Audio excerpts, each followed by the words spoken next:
উত্তর আটলান্টিক মহাসাগরের বরফ ঠান্ডা পানির উপর দিয়ে ছুটে চলেছিল পৃথিবীর সবচেয়ে বিলাসবহুল জাহাজ টাইটানিক। ১৯১২ সালে ইংল্যান্ডের সাউদাম্পটন থেকে আমেরিকার নিউ ইয়র্ক শহরের দিকে যাচ্ছিল এই বিশাল জাহাজ।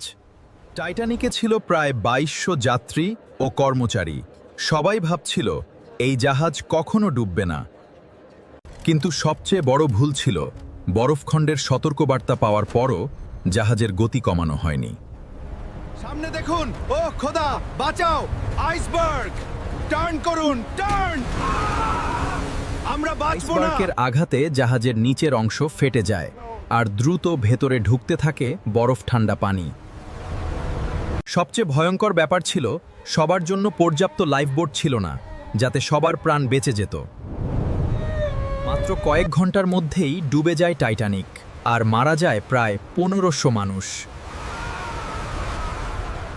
আজও উত্তর আটলান্টিক মহাসাগরের গভীরে ঘুমিয়ে আছে ইতিহাসের সবচেয়ে বিখ্যাত জাহাজ টাইটানিক।